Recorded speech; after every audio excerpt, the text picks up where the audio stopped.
bird to your mother. It's time for another episode of Birds with Friends. Just some high-flying wren, fast vertical stems of professors from Penn watching eagles eating prey like Pazookies on birthdays. It's Philadelphia. Marissa, Bo, and Zach kicking it. Cooler than 3 penguins till Zach runs off with his valet keys. He's a real nuanced goose. Pull up a branch, get loose. It's time for some juice on some Birds with Friends. The early bird gets the worm but prefers getting turned like a turn on some Birds with Friends. Marissa, Bo, and Zach are here to squawk. Don't miss the mistress talk on some.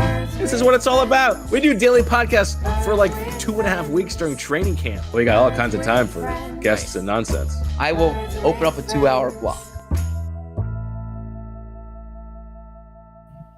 Hello, everybody, and welcome to the conclusion of Miners Week, the daily podcast. Bo Wulf, Zach Berman, Marissa Dunn here. We got a lot to get to, but we're jumping off hot right from the start. We welcome to the show Colleen Wolfe from the NFL Network. Colleen, how are you?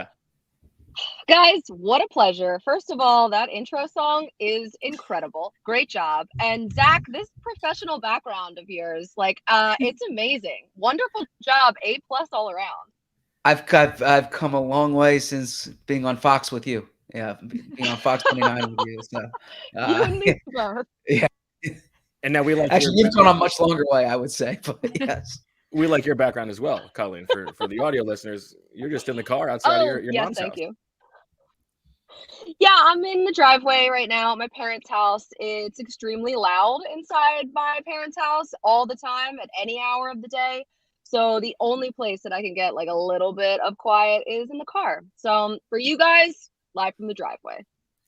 Beautiful. Now, you are in town, obviously, for work, but it's probably a little bit of pleasure too. Tell us what the setup's going to be like on Sunday, where we can watch, and I guess your expectations for what the crowd's going to be like, and memories of 2017.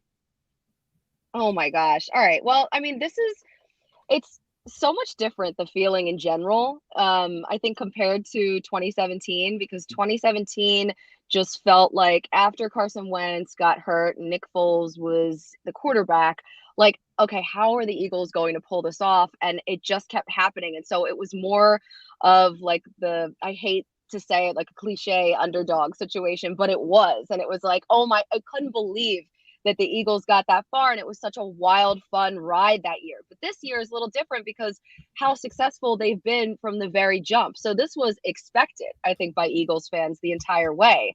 Now, in terms of the environment, I'm just happy that this game is the early game, because I don't know if Eagles fans, I feel like the city might fold in on itself if this was the late game, just in terms of tailgating. So it's been really cool just to come home. Even after I got off of the plane, when I landed, the flight attendant was like, "Go Birds." And it just felt right. Everything felt like it was meant to be and the stars were aligning. So we'll be on Sunday outside of Xfinity Live in the parking lot for game day morning on NFL Network. We'll have Mike Garafolo with us, and we'll have Kurt Warner as well. So it should be an awesome atmosphere. And I'm sure at least one person will sign a baby and shotgun a gun. A beer.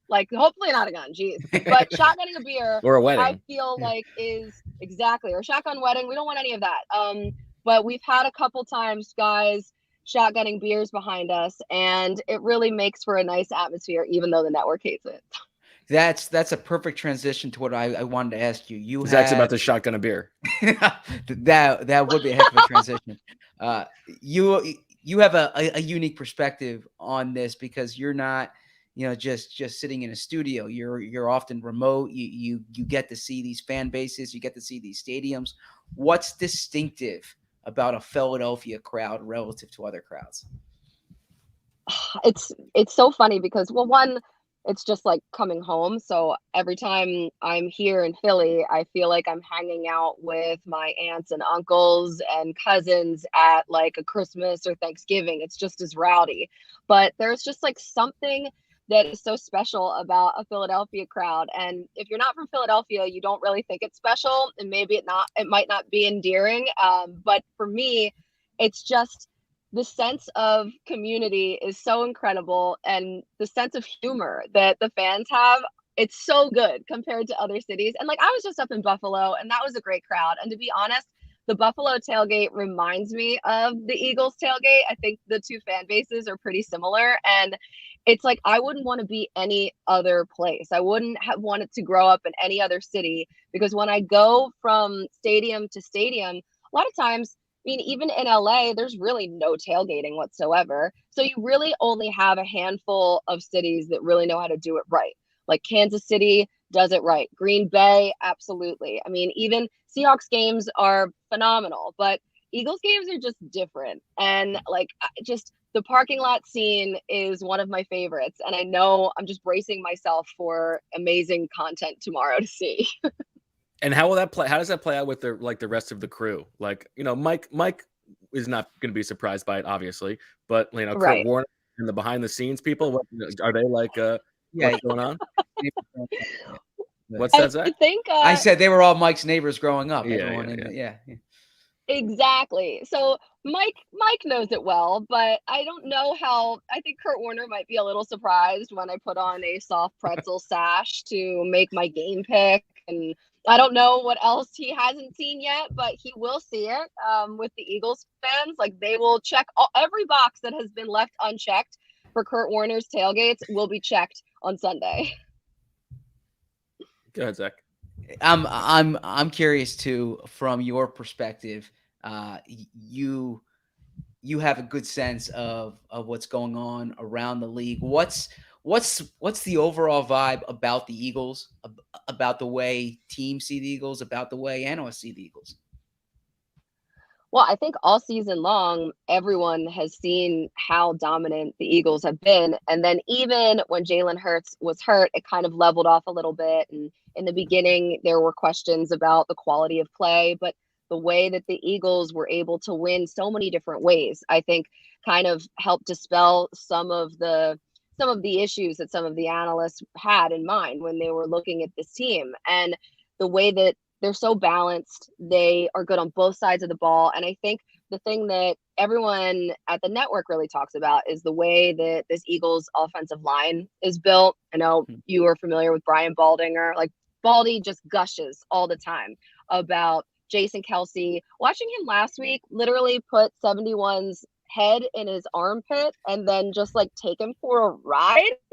This team is really built to succeed. And then all the moves that Howie Roseman made, even in the middle of the season, to bring in guys like Ndamukong Suh and Linval Joseph, just to make sure that they had everything prepared. And so as Jalen Hurts, progressed through his injury, I think that was the biggest question mark. And that was the time that everyone sort of started to question how this Eagles team would do, because teams like the Niners were just consistently hot, even missing Jimmy Garoppolo, even with Trey Lance when he went down. I mean, the way that Kyle Shanahan has been able to scheme up things for Brock Purdy, and it's been really cool to watch this whole season, and to have the Eagles be such a main character for the entire year and be so good and so dominant has been great for me, because I've been able to flex on everyone as well.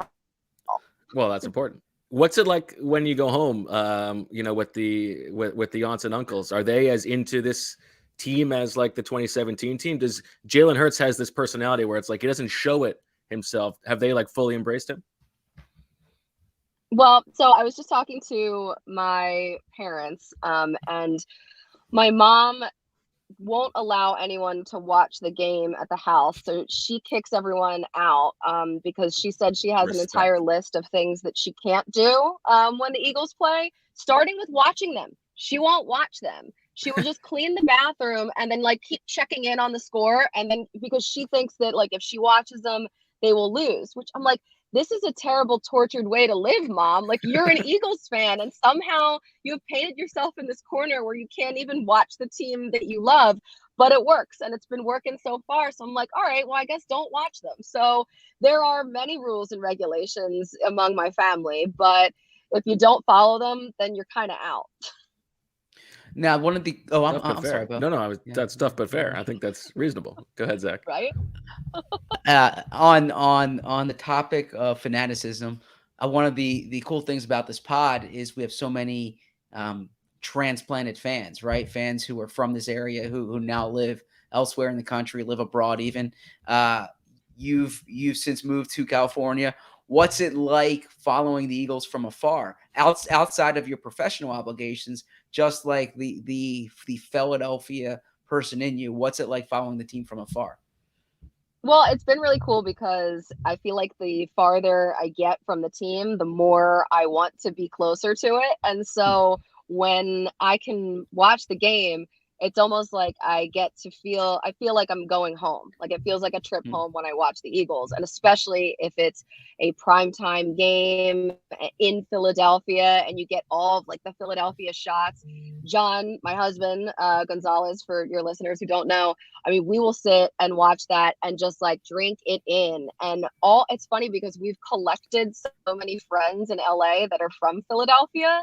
So we all watch the games together. I actually, for the first time in living in LA, and I've been out there since 2014. And so I went to an Eagles bar in Santa Monica to watch a game. And I was so floored by how many Eagles fans were there. And of course, it just felt like I was back in the city or wherever, like Maple Glen Tavern, watching the game. So it's been cool to see how the fans travel. And then obviously it makes me homesick when I watch them and I want to come home even more. Well, since you brought up John, I do have to ask you a non-Eagles question. What is like amount of time during your day that John is messaging Zach back and forth about their fantasy basketball league? Oh my gosh, you're in that league? Oh no. Yeah. I mean, John's so far up. He's so far up in the standings that it's like no one else is in the league. He's in first place by a significant margin. But I'm surprised to hear that he watches Eagles games. He's not just ripping people off on trades. So okay, this is incredible. I don't know if you know this, but John's very competitive, and so this league means a lot to him, and to the point where I'm sure he's going to be angry that I'm telling you this, but he will set an alarm to put in waiver claims and make sure that his like moves are all like going right. And I'm like, why is this going off at like whatever time? I don't even know, but it's West Coast time, so it seems like it's in the middle of the night. And he's very dedicated. So Zach, I feel like I should apologize that you are subjected to this, but here we are. Well, I'm competitive too, but what John does is I think he waits for like the combine every year when I'm at my busiest to offer me to offer me trades, and he'll like send a long email explaining why the trade's good for me, and I'm sitting there in between press conferences and I'm like, all right, you got it, John. You know. That's good GMing. This is the least surprising thing I've heard. Fantastic. He would be a great GM, to be honest. I agree. Well, Colleen, we know that you know ball because you may not remember this, but back in, I believe it was the summer of 2020, you were one of the judges for the Lurie era draft, and you correctly said that I had the best roster. So we appreciate that. Hey, no problem. Anytime you need my assistance, I'm here to help. Yeah, we Wolves stick together. You both spelled the name incorrectly, so yeah. Zach, you got anything else? Oh, come on. No, I really appreciate Colleen coming on. This is awesome to have someone like Colleen? What do you remember about young Zach, bringing him on Fox, giving him his first taste of TV? God. You kidding me? Zach was amazing. Zach, I always wanted to bring Zach on, but I was like, I'm not paying any money, and I'm asking people to come in, and sometimes on their day off, and get dressed up or whatever, and that's a pain. But I would rotate guys, but I always loved having Zach on because he's so awesome. He brought so much information. I always walked away learning something, which I felt like was super important. So thank you for always educating me. I'm a big fan of all of you guys. So keep doing your thing and shining. Appreciate that. Well, same to you, Colleen. And thank you for taking time.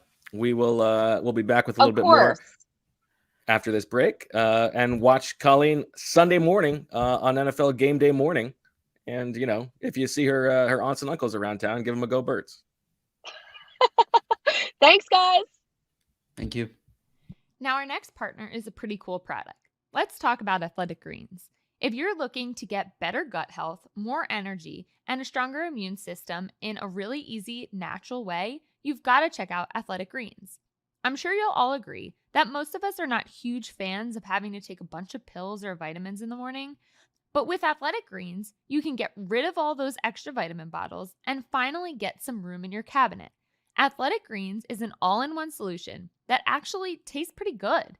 You'll really enjoy getting your daily vitamins. So what is this stuff? With one delicious scoop of Athletic Greens, you're absorbing 75 high-quality vitamins, minerals, whole food source superfoods, probiotics, and adaptogens to help you start your day the right way. This special blend of ingredients supports your gut health, your nervous system, your immune system, your energy, recovery, focus, and aging. All the things. Right now, it's time to reclaim your health and arm your immune system with convenient daily nutrition, especially heading into flu and cold season. It's just one scoop in a cup of water every day. That's it. No need for a million different pills and supplements to look out for your health. To make it easy, Athletic Greens is going to give you a free 1-year supply of immune-supporting vitamin D and 5 free travel packs with your first purchase. All you have to do is visit athleticgreens.com/birds. Again, that's athleticgreens.com/birds to take ownership over your health and pick up the ultimate daily nutritional insurance. This episode is sponsored by BetterHelp. Give online therapy a try at betterhelp.com/BWF and get on your way to being your best self. When you're at your best, you can do great things, but sometimes life gets you bogged down and you may feel overwhelmed or like you're not showing up the way you want to. Working with a therapist can help you get closer to the best version of you. Because when you feel empowered, you are more prepared to take on everything life throws at you. If you're thinking of giving therapy a try, BetterHelp is a great option. It's not only convenient, but it's also flexible, affordable, and entirely online. Just fill out a brief questionnaire to get matched with a licensed therapist and switch therapists anytime for no additional charge. If you want to live a more empowered life, therapy can get you there.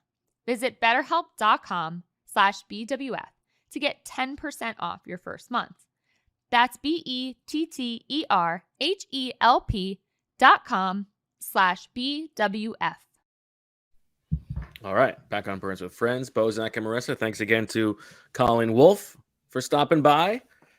And let's get into it. You know, we've pussyfooted around it for the first 4 days. We've just been talking about the generalities of this game. Let's dive into the football stuff, Zach. We haven't talked football yet. I think we full dove. I think we'd like high dived.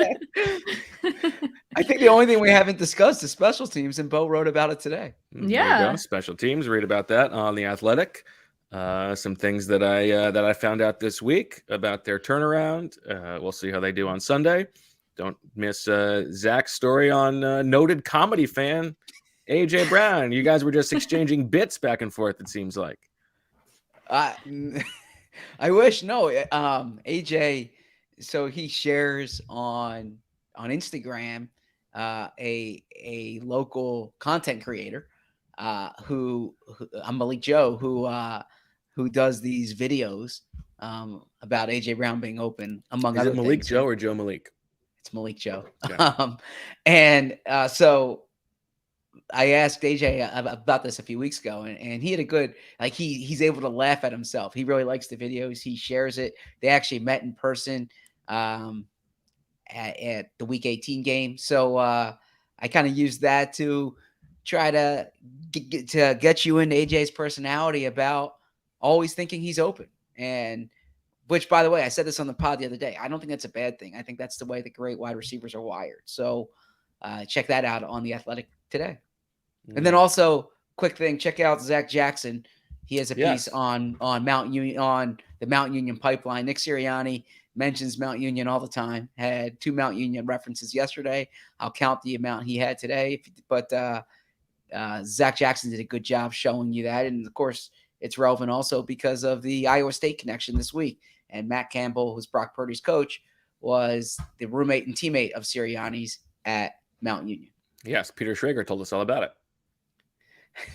Peter, He gave you the shout out. Shout out to Peter, yeah. Which is awesome because, like, I had always wanted to be on the BS Report growing up. All right, so or the Bill Simmons podcast. Yeah, you know what, Zach? We got an email to the Birds with Friends podcast at gmail.com. I was going to say this for after the season to tell you, but we got an email from your former teacher, and unfortunately, you've been put in detention for printing out those BS Bill Simmons columns and reading them. I thought he was being serious. Yeah, I was like, which teacher? I would like to know because I remember all my teachers. So they were very offended. They thought that you were a real listener, and it turns out that you were just reading about rounders. I do remember those columns, actually. Yeah. If you look at the senior page of my yearbook, there's probably like Bill Simmons references in there multiple times. And lots of phone numbers that you're dropping, probably. I wouldn't drop them. All right, Zach. What do we think? Well, you know what? Before we talk about it, let's send it to the Stone Cold Newsman, Zach Berman, who was there when Nick Sirianni spoke to the media today.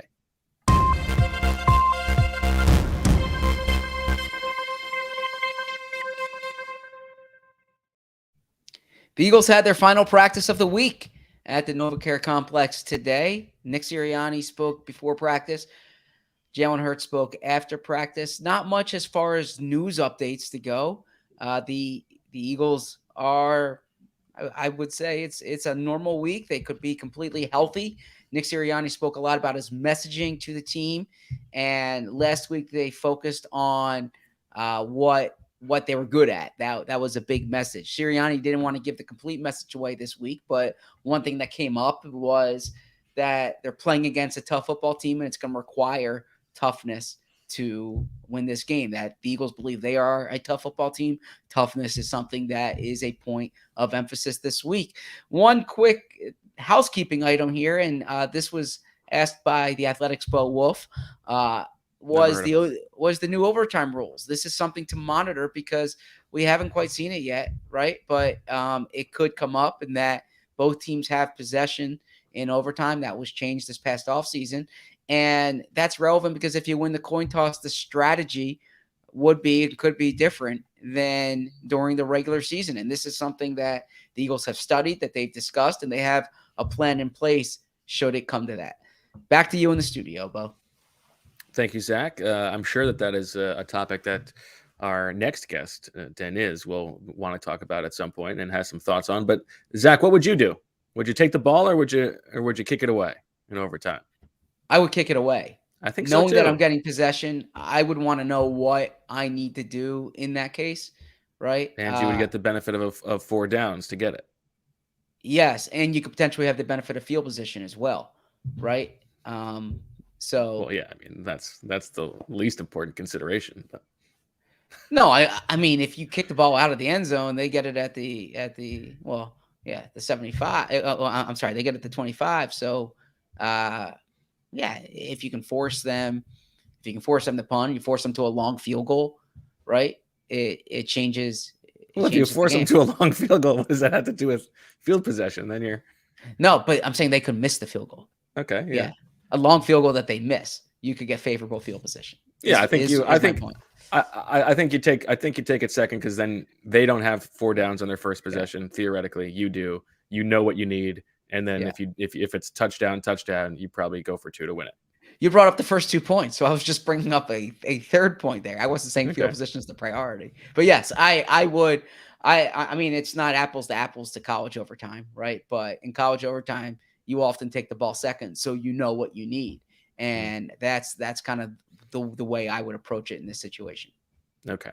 Yeah, we will have Swooper coming up, so I know that you guys are doing it in the chat in the live show, but drop some more Swoopers in if you want to. Before we get to that, Zach, we got one more item of business here by means of previewing the game. It's time for an Owl You Know draft, wherein we predict, we say who we'll be talking about on offense and defense if the Eagles win, if the Eagles lose. Just so you know, now that we have been over the rules, the quarterback and the defensive coordinator are excluded from the game. All right, I need to change my. I'm joking. Big fan of comedy. I will let you go first, as you went first last week, Zach. Yeah. What do you got? Speaking of fans of comedy, if the Eagles win, we'll be talking about A.J. Brown. And I say A.J. Brown, he had what by most standards a down game last week. Now the Eagles really didn't need a big passing game. They were up 28-0 at halftime. They only had 7 pass attempts in the second half of the game. This is a game where I would imagine they're going to need to pass the ball more. They're going to need to pass the ball outside the numbers. A.J. Brown last December had a huge game against San Francisco, 11 catches. That's a career high for him. He had 150 plus yards. And I know there's different personnel, Shavarius Ward, for instance, but it's the same scheme. And A.J. Brown's the type of receiver who you would think can have a big game against anybody. He's the highest paid player on the team. This is why you go out and get a player like him. I think big plays are going to be important in this game. We'll get to that. A.J. Brown has been a big play receiver this year. What does he average? I think 17 yards a catch this year. We can think of some of his long bombs that he's caught. So this is very much a game where if the Eagles win, I can see it being a big A.J. Brown performance. Yeah, we've talked all week, if you're tuning in now, about how this Niners defense, for everything they're very good at, they have been susceptible to long passes down the field. And where they are weak personnel-wise is on the outside. And if they're not traveling Charvarius Ward, as you said, Zach, then you get A.J. Brown on Diamador Lenoir, you're feeling pretty good. So I think that's a good answer. I will go for someone who we'll be talking about if the Eagles win the game on defense. And I mentioned in the roundtable this week that we did with the Niners writers that I thought Marcus Epps was a player to watch here just because of the focus on the middle of the field for the Niners offense.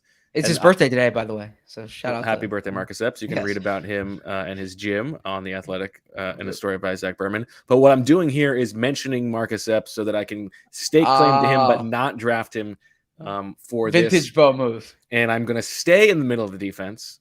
And I'm going to go with TJ Edwards because in the game where everybody is going to be talking about Fred Warner and Dre Greenlaw, those guys are the best linebackers in the league. There's going to be a lot of action for TJ Edwards. They're going to be throwing the ball in the middle of the field a ton. The numbers say they do it more than anybody. Everybody talks about it anyway.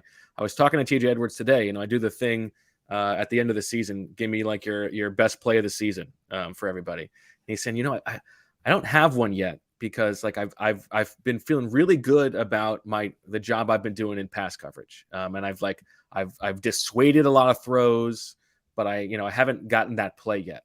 And I said, well, maybe this week you're going to have a chance. And he's like, yeah, I think they might be onto something. So I think there's a chance we get a TJ Edwards interception, and he's going to be in the mix as the Niners are trying to run the game. He could rack up like 15 tackles. I think if the Eagles win this game, thanks to a really good defensive effort, that maybe TJ Edwards has his moment to shine. So call your shot here. If he does have his moment to shine, does that earn him a contract extension or a new contract in Philly? Or does it price him out of Philly? It probably prices him out. Prices him out. Interesting. Okay. What'd you make of TJ Edwards being a podium guy? I asked him about it because it just seemed like you had Fletcher Cox and then you had Jason Kelsey and then you had TJ Edwards. And it's like, wow, that's big. Yeah, but he's sort of like stepped into that role before. Defensive spokesperson. No, yeah. I understand it. I just thought it was an interesting, like the pattern there, Yeah. So okay. If the Eagles win, we will be talking on defense about Hassan Reddick. Hassan Reddick going up. The on the other side of the ball is Nick Bosa, the presumed defensive player of the year.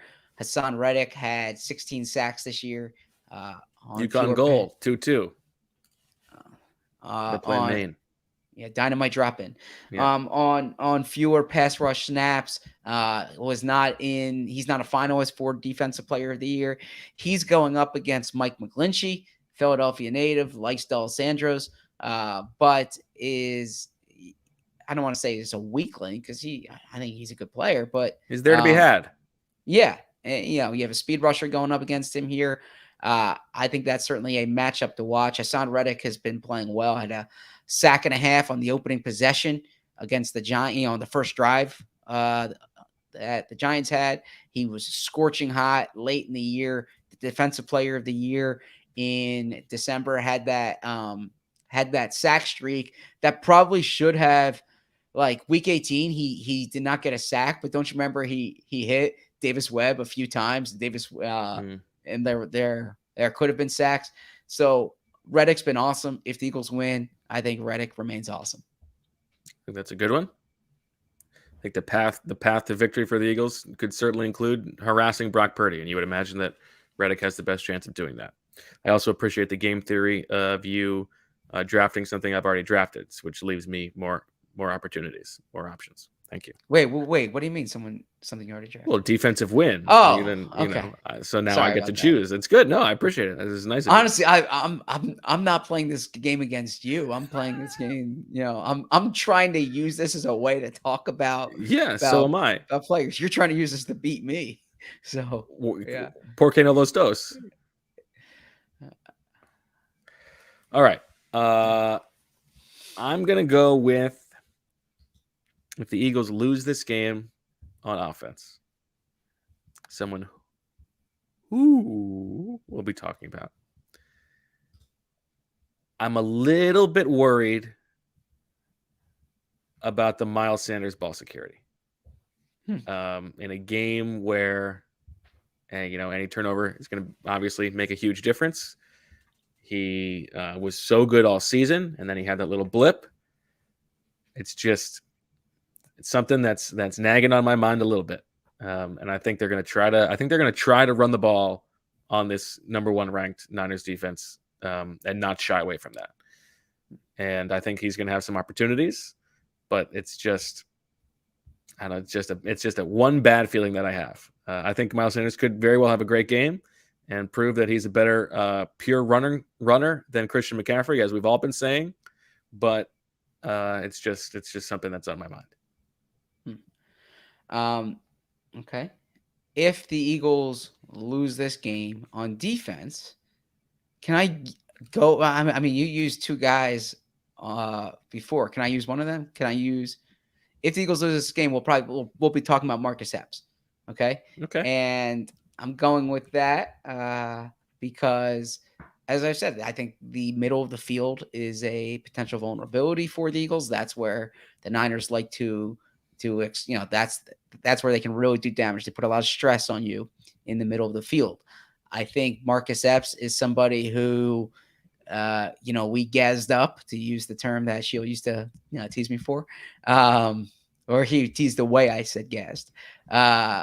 We gassed him up during training camp, and I think he's been solid this year. I mean, he hasn't been spectacular in terms of like game-changing plays. You wrote your story on the guy, and now you're casting him aside. You're throwing him in the garbage. You're saying he's just been okay. That's not what I am saying. Please let me finish my point here. I'm saying, but I think the fan base has his cousin Grace points out on his birthday, no less. I'm not saying anything bad about Marcus. Marcus and I get along well. You used to. You're instigating, and I'm not going to fall for it this time. Okay. After a week of pods, Zach's like, that's all Zach needed was a week of pods. He needs. By the way, I have a mea culpa at the end of this. Moa. But no, I think that if the Eagles lose this game, and if there's a lot of stress in the middle of the field, one of the topics of conversation this offseason is probably going to be what are they going to do at safety, right? Your last memory is often a lasting memory. Both of those safeties are free agents. And yeah, I think if Epps doesn't have a standout performance, I think there will be a sentiment from the fan base. So the game in essence is like who are talk radio callers going to call in about on Monday morning. Isn't that like the spirit of the game? What's the fan base going to be talking about? I think if they lose this game and the 49ers put stress in the middle of the field, the fan base is going to say, we need better safeties this offseason. We need to spend money on this. So that's why I'm saying Marcus Epps will be a topic of conversation, because you've said on this podcast that you think Marcus Epps they'll be more apt to sign Marcus Epps than Chauncey Gardner-Johnson. I think if they lose this game and that happens, that will not go over well with these fans. The only reason I disagree with that is because I think that Marcus Epps is less likely to make like a splashy mistake in this game than whoever it is who's playing alongside him at safety, whether that's CJ Gardner-Johnson or Reed Blankenship or Avonte Maddox. I think if there's like a memorable missed tackle or a memorable, missed play in pass coverage, Marcus Epps is so solid. He's unspectacular. He's in the right place. I agree with you, I think the other person, whoever it is more likely to be in the wrong place. But I mean, the thing about the 49ers is it's not just being in the right place. You got to bring down Debo. You got to bring down Kittle. You got to bring down Jennings. You got to bring down Ayuk, right? Like it's not just being in front of them. They can make you, they can run through you. They can get an angle on you. There's so much that goes into it. It's going to be fascinating to watch. I'll stick with someone who we might be talking about if the Eagles lose on defense, and I'll go away from the spine, and I will say Darius Slay, because we're sort of just counting on the Eagles to win that matchup on the outside. Darius Slay and James Bradbury against Deebo Samuel and Brandon Ayuk, and I think we're probably doing that unfairly. I mean, those guys are very good, and Darius Slay his play has dipped a little bit since the first 2/3 of the season. I think it's fair to say. I think there's a reason to expect that, that was a 31-year-old, like the rest of the team, sort of taking a break at the end of the season, and he would be fine at the end of the year. But there's a path where that's not the case. And there's also, if someone's going to miss a tackle in the secondary, and that leads to a big play, as Deebo Samuel runs for a 65-yard touchdown or something like that.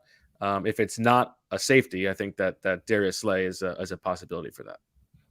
And he is the one who is returning, and Bradbury is a free agent to be, and so then you get the conversation of why bring him back instead of Bradbury.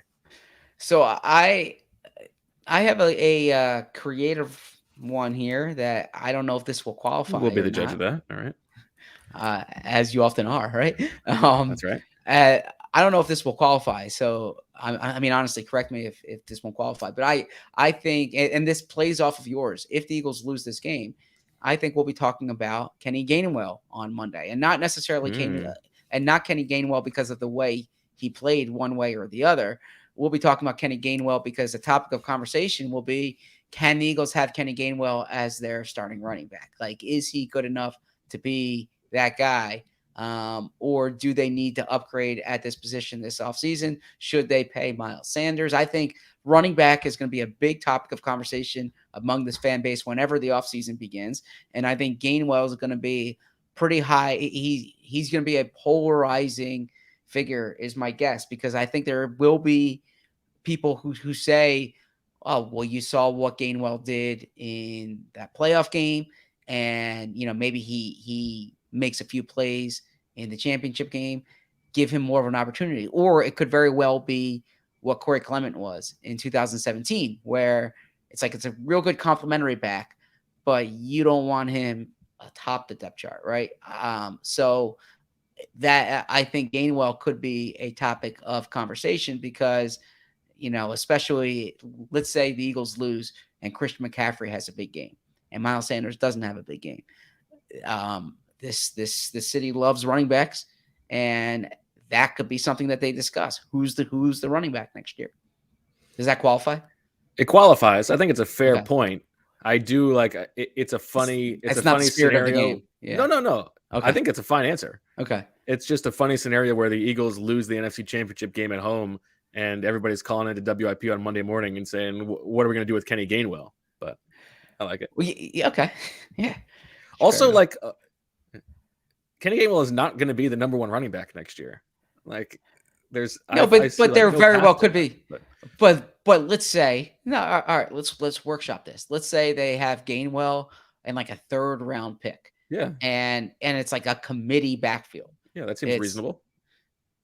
So then in the first snap of the season, it could be Gainwell back there. Gainwell will be he'd be in his third year. He'd be the more experienced guy.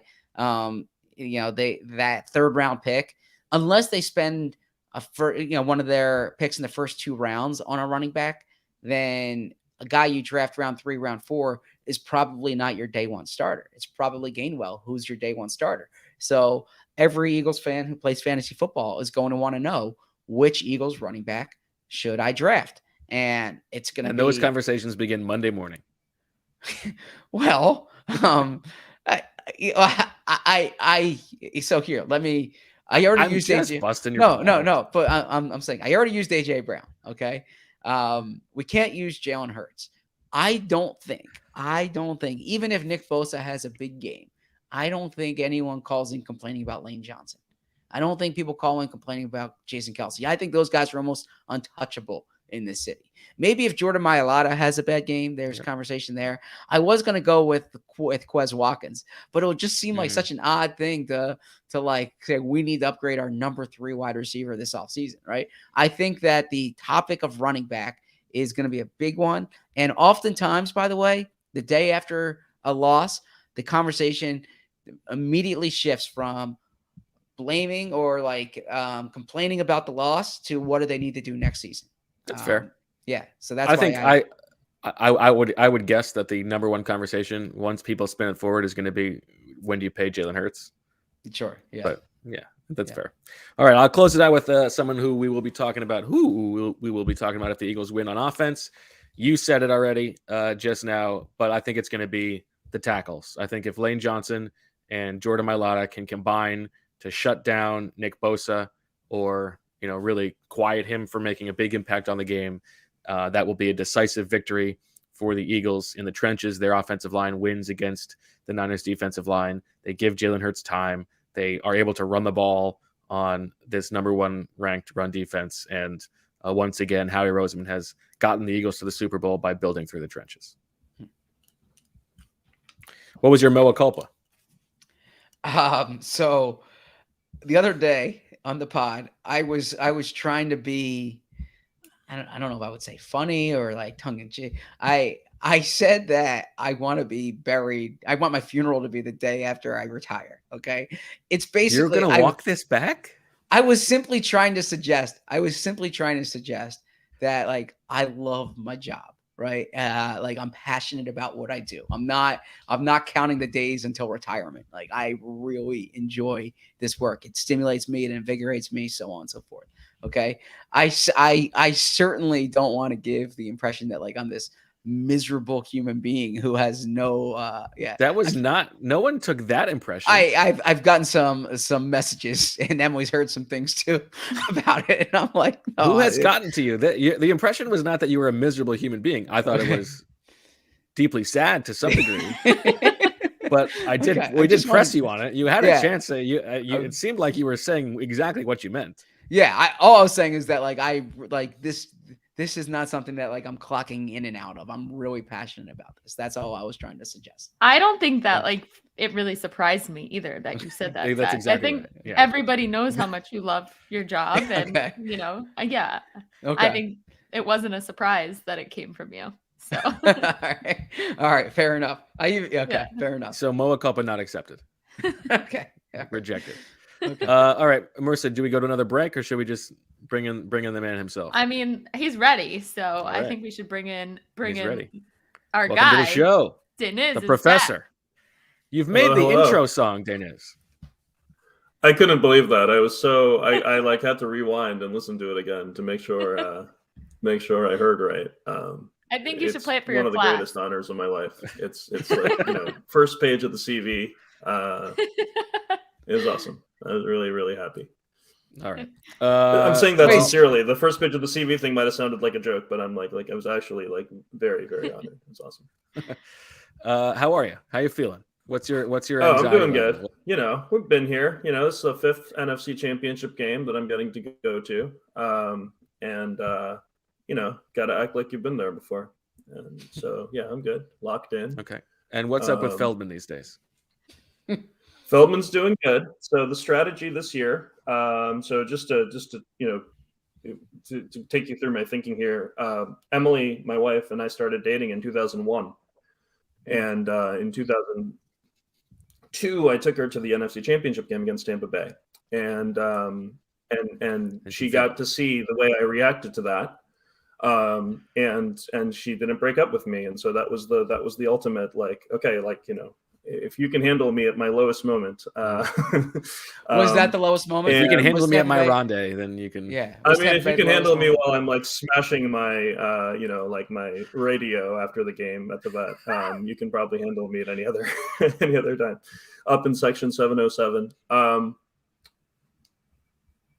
20 years later, I'm taking Emily to her second NFC Championship game. And you might say, Wow. well, isn't that like really risky? Or, isn't she going to bring bad luck again or something like that? But I have another friend, shout out JG, my friend Janet from college. I mean, what are the who I took odds? to- Seriously. Yeah. who I thought you were who I took to anti-JG. the- Yeah. Oh, JG. Yeah, exactly. Yeah. The real JG, like long before. I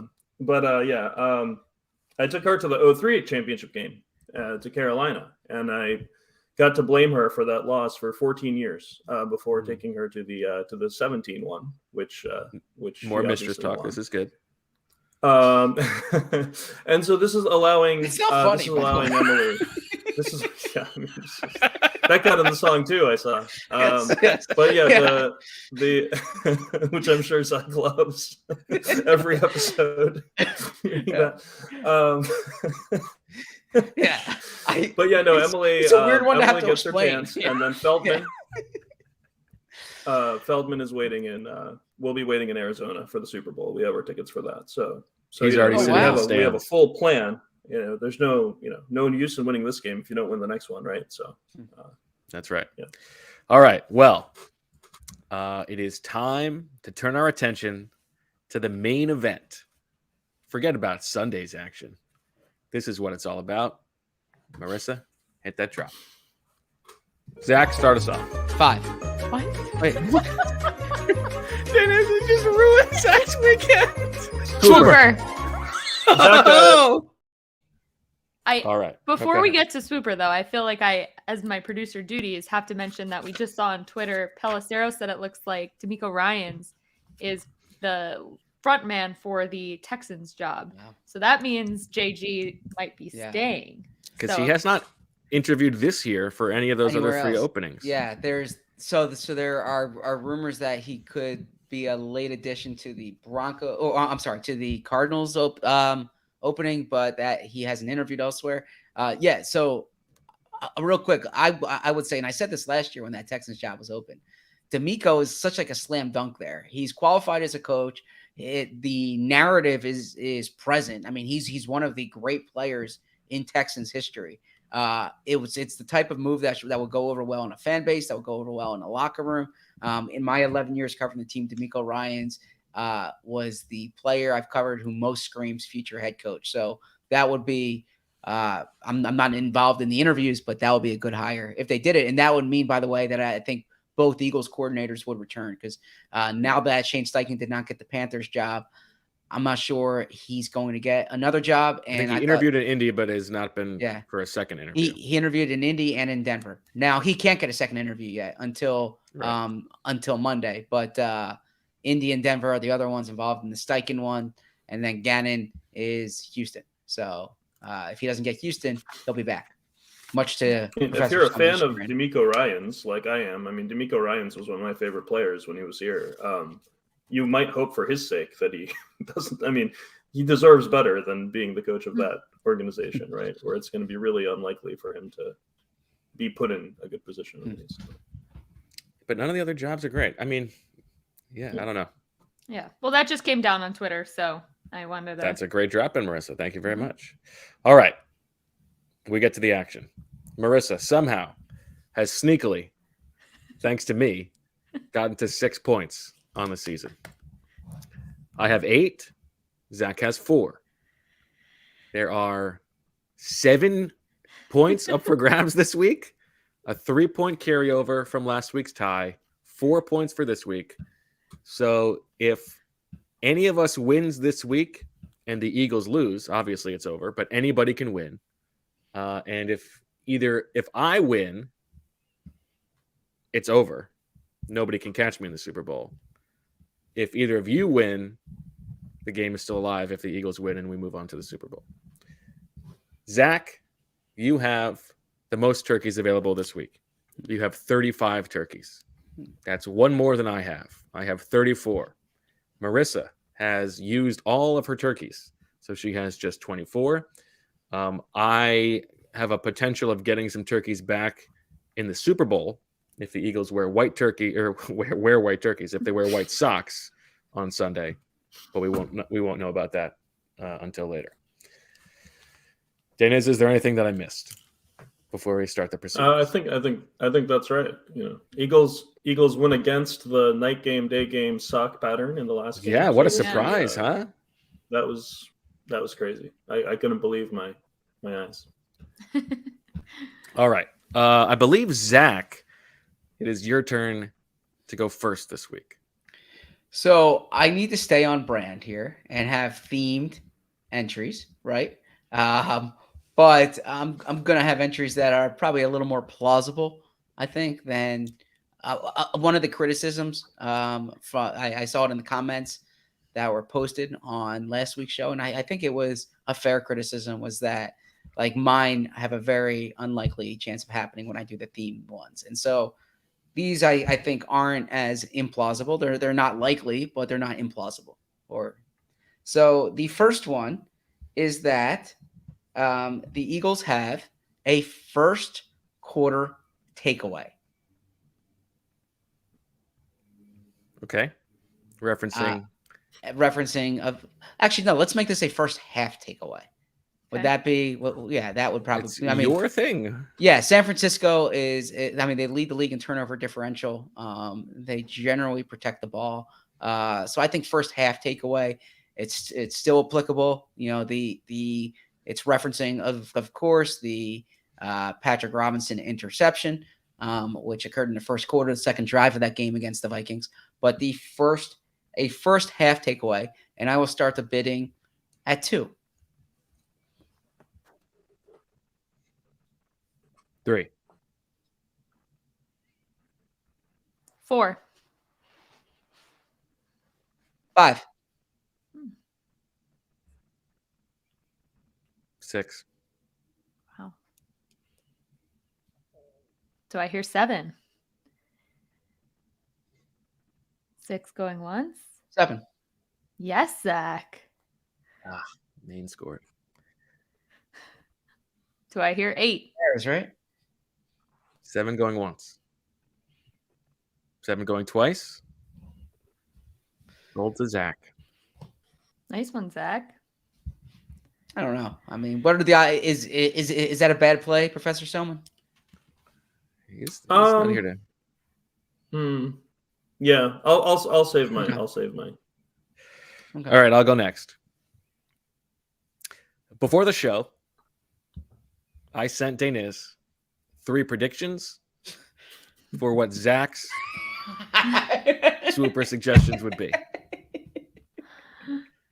The item here is that at least one of those suggestions is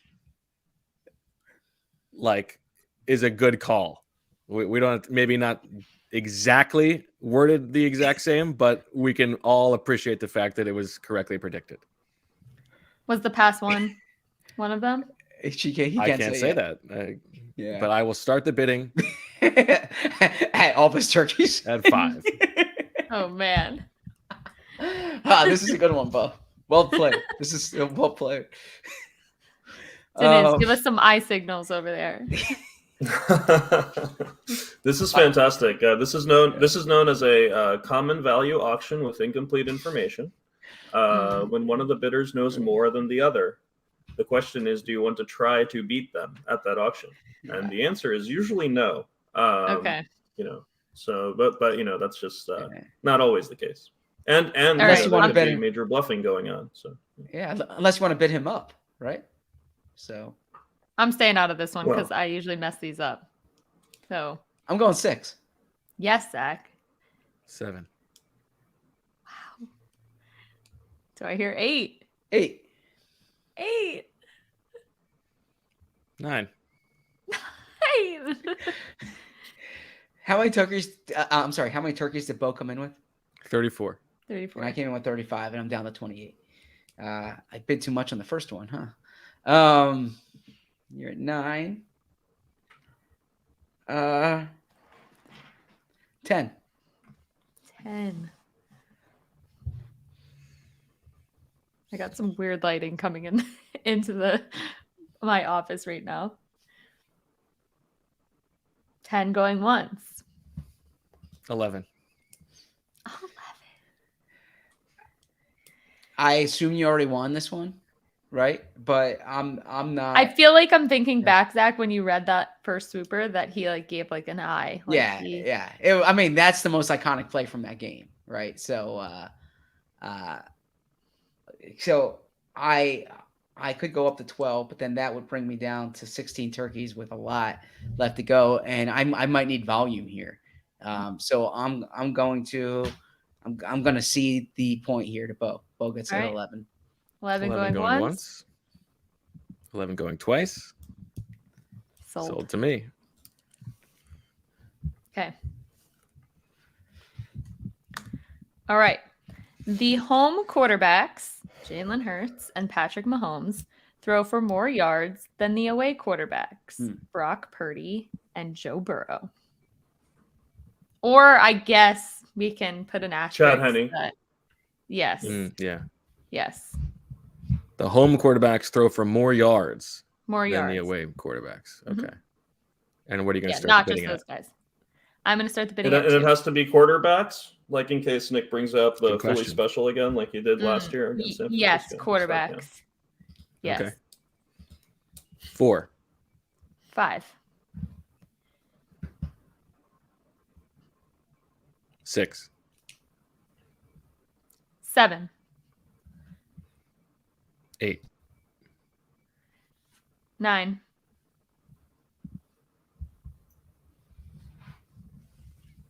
9 going once.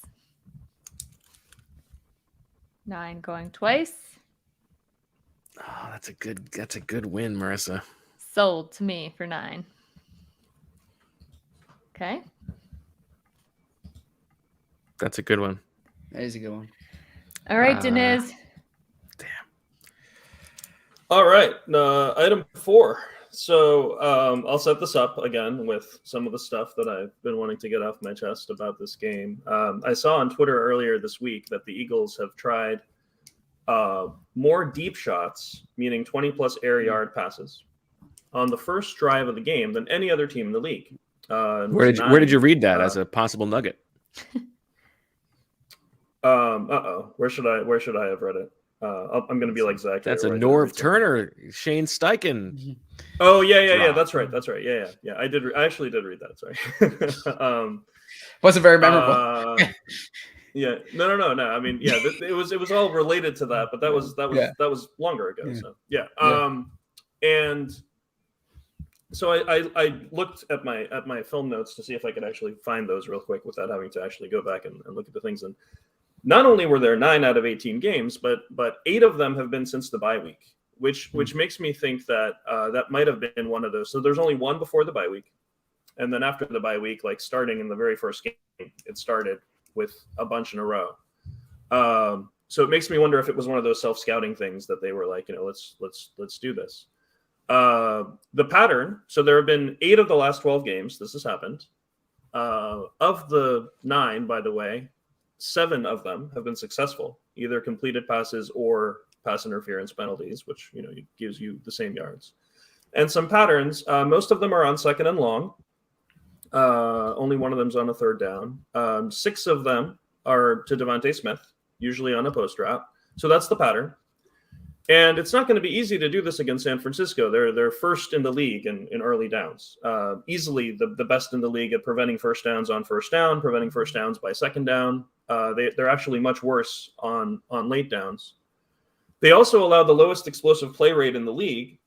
But this is one of these San Francisco things where they get praised, but when you look a little bit deeper, you realize they're not quite as good at the thing that they get praised for as they might seem.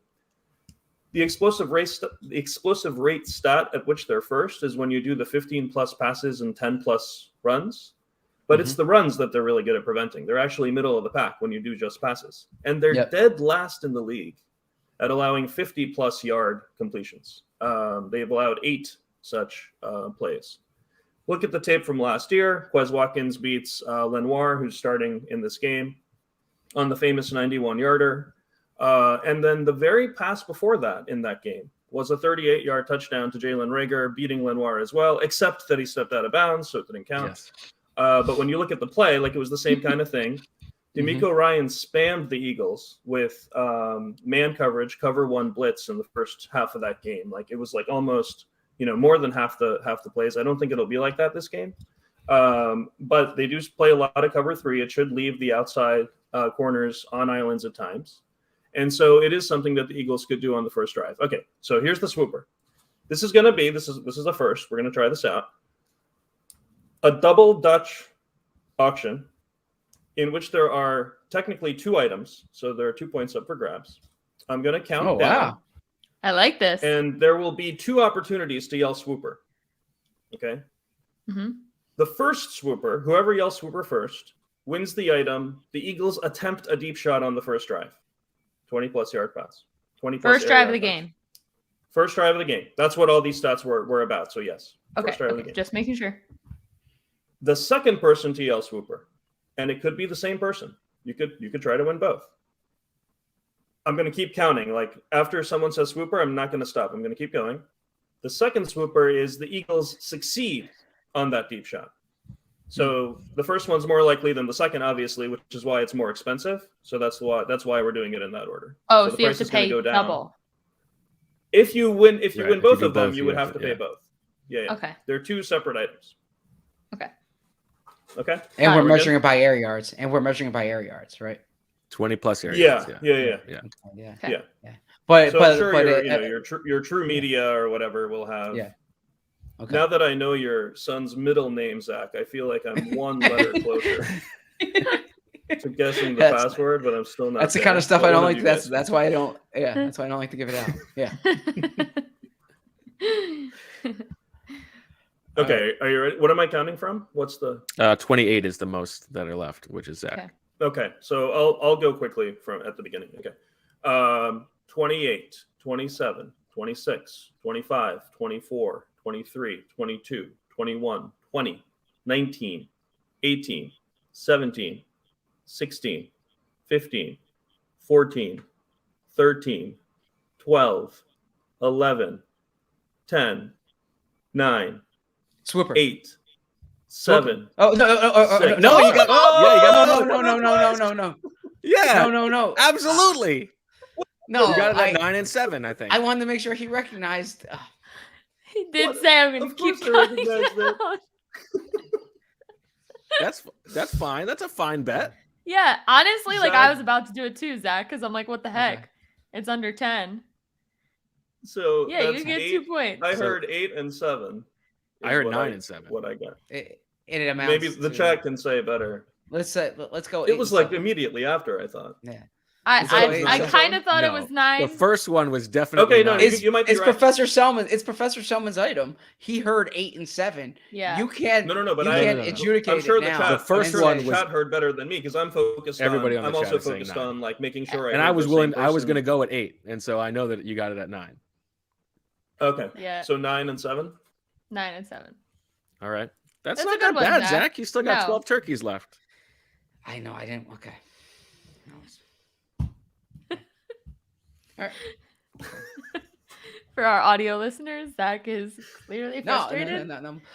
Yeah, but Zach, you have created volume for yourself. You now have in a game in which there are usually 12 items, you have created an extra item for yourself. That's fair.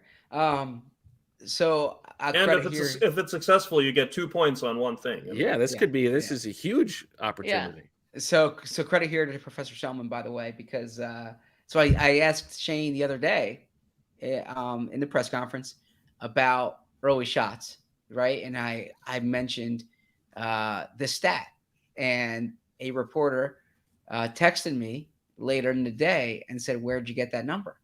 And I sent your tweet to the reporter. And I was like, never doubt this one here, right? Like this is where I get it from. So yeah, credit to you. If you see that number elsewhere, it's because I spread that tweet. That's awesome. Thank you. All right. Yeah. All right, Zach, you're up. Let's hear what you got. So this is actually related to the previous one, to Professor Selman's one. It probably has less of a chance of occurring, but if you, this is actually, I don't know, because mine's concentrated to the first drive. This is throughout the game. There's a touchdown of at least 40. There's a passing touchdown of at least 40 yards. For the Eagles or for either team? For the Eagles. And in that 2017 game, there were 2 touchdowns of at least 40 yards. But this is just one. There's a passing touchdown of at least 40 yards. What are you going to nominate it for? I will nominate it for 1. Now that I'm down to 2. It doesn't matter. It's both sides. No, it has to be the Eagles. Oh, okay. Sorry, I missed that. But it doesn't matter when.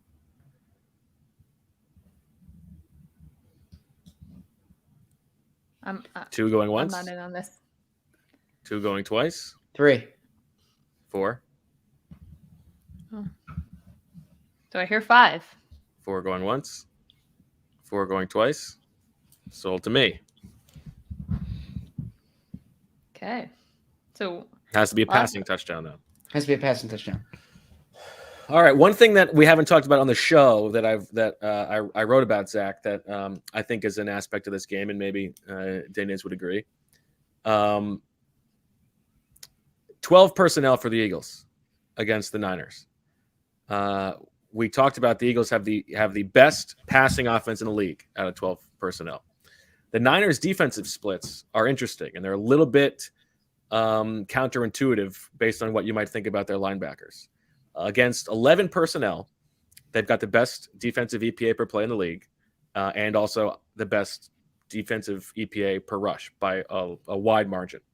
Against 12 personnel, they drop down to 14th in the league in EPA per play. They go from 0.11 to 0.04. They're still good against the run-ish, 13th against the run, but they drop all the way back to 23rd in the league in EPA per dropback against 12 personnel. And so my item here is that the Eagles in this game on offense play a plurality of 12 personnel. They play more 12 personnel than any other personnel in the game. And I will nominate it for 3. 4.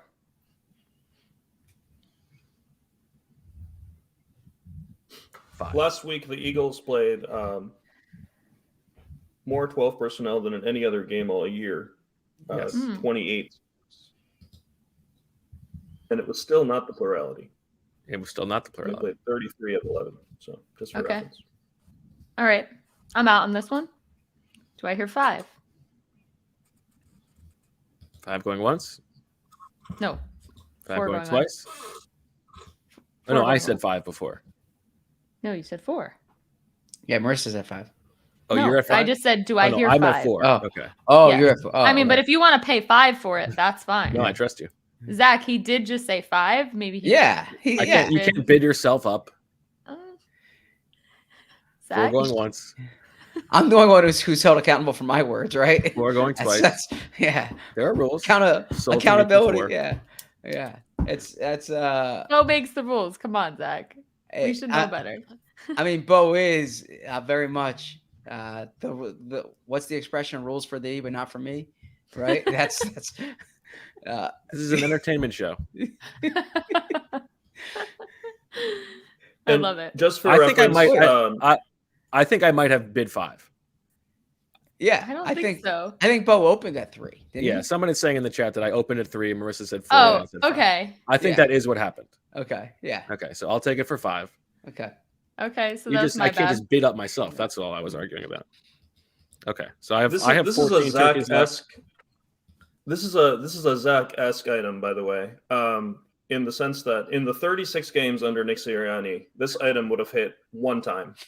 In the game against Washington last year was the only time the 12 was the plurality. So Ooh. I'm worth.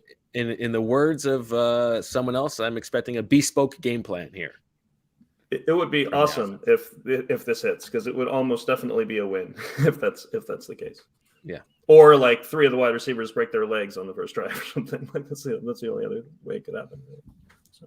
Okay. All right, Marissa. Can we have a turkey update? I'm sorry that I have that one 14. up. Zach has 12. You have 15. Okay. All right. Hassan Reddick has more sacks than Nick Bosa. And I'll nominate this one for 2. Yes, more. And a half counts as more. Yes. 3. 4.